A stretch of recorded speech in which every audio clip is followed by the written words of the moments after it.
कई देवता इस दुनिया में हैं, सबके रूप सुहाने हैं। खाटू में जो सज कर बैठे हैं, हम बस उनके दीवाने हैं। खाटू श्याम जी यूं ही नहीं कहते हारे का सहारा बाबा खाटू श्याम हमारा। ऐसे बने खाटू श्याम। भगवान खाटू श्याम को भगवान श्री कृष्ण के कलयुगी अवतार के रूप में जाना जाता है। ऐसा कहे जाने के पीछे एक पौराणिक कथा हाथ है। राजस्थान के सीकर जिले में इनका भव्य मंदिर स्थित, जहां हर साल बड़ी संख्या में श्रद्धालु आते हैं। लोगों का विश्वास है कि बाबा श्याम सभी की मुरादें पूर्ण करते हैं और रंग को भी राजा बना सकते हैं। कौन है बाबा खाटू श्याम? बाबा खाटू श्याम का संबंध महाभारत काल से माना जाता है। ये पांडुपुत्र भीम के पौत्र थे।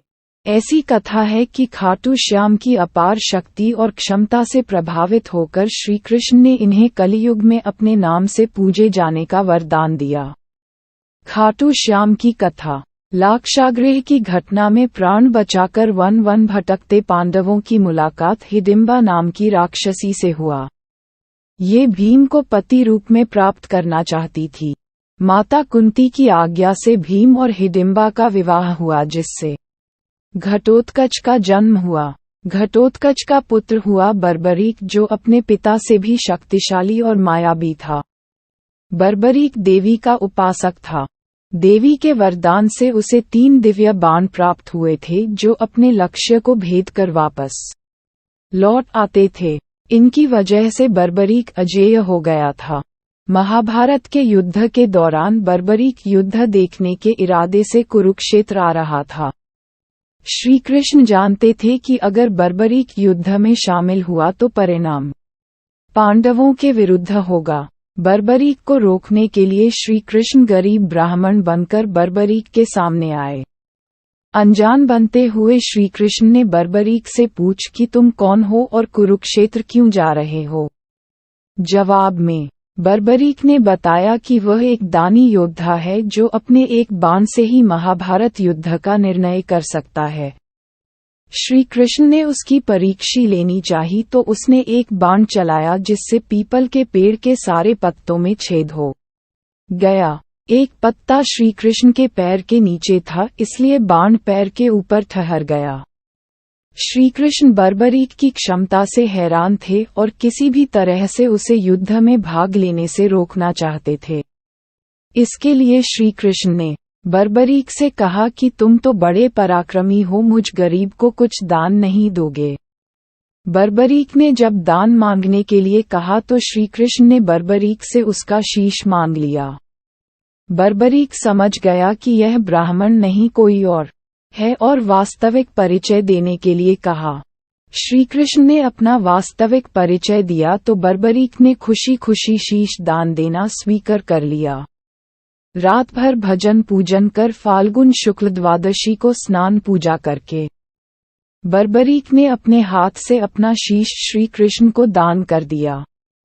शीश दान से पहले बर्बरीक ने श्री कृष्ण से युद्ध देखने की इच्छा जताई थी, इसलिए श्री कृष्ण ने बर्बरीक के कटे शीश को युद्ध अवलोकन के लिए एक ऊंचे स्थान पर स्थापित कर दिया। युद्ध में विजय श्री प्राप्त होने पर पांडव विजय का श्रेय लेने हेतु वाद विवाद कर रहे थे। तब श्री कृष्ण ने कहा कि इसका निर्णय बर्बरीक का शीश कर सकता है। बर्बरीक के शीश ने बताया कि युद्ध में श्री कृष्ण का सुदर्शन चक्र चल रहा था, जिससे कटे हुए वृक्ष की तरह योद्धा रणभूमि में गिर रहे थे। द्रौपदी महाकाली के रूप में रक्तपान कर रही थीं। श्री कृष्ण ने प्रसन्न होकर बर्बरीक के उस कटे सिर को वरदान दिया कि कलयुग में तुम मेरे श्याम नाम से पूजित होगे। तुम्हारे स्मरण मात्र से ही भक्तों का कल्याण होगा और धर्म, अर्थ, काम, मोक्ष की प्राप्ति होगी। स्वप्न दर्शनोपरांत बाबा श्याम खाटू धाम में स्थित श्याम कुंड से प्रकट हुए थे। श्री कृष्ण विराट शालिग्राम रूप में संवत 1777 से खाटू श्याम जी के मंदिर में स्थित होकर भक्तों की मनोकामनाएं पूर्ण कर रहे हैं। हर साल लगता है खाटू श्याम मेला। प्रत्येक वर्ष होली के दौरान खाटू श्याम जी का मेला लगता है। इस मेले में देश विदेश से भक्तजन बाबा खाटू श्याम जी के दर्शन के लिए आते हैं। इस मंदिर में भक्तों की गहरी आस्था है। बाबा श्याम, हारे का सहारा, लखदातार, खाटू श्याम जी, मोवीनंदन, खाटू का नरेश और शीश का दानी, इन सभी नामों से खाटू श्याम को उनके भक्त पुकारते हैं। खाटू श्याम जी मेले का आकर्षण यहाँ होने वाली मानव सेवा भी है। बड़े से बड़े घराने के लोग आम आदमी की तरह यहाँ आकर श्रद्धालुओं की सेवा करते हैं। कहा जाता है ऐसा करने से पुण्य की प्राप्ति होती है। खाटू श्याम जी के चमत्कार भक्तों की इस मंदिर में इतनी आस्था है कि वह अपने सुखों का श्रेय उन्हीं को देते हैं।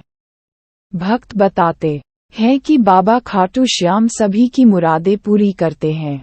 खाटू धाम में आस लगाने वालों की झोली बाबा खाली नहीं रखते हैं।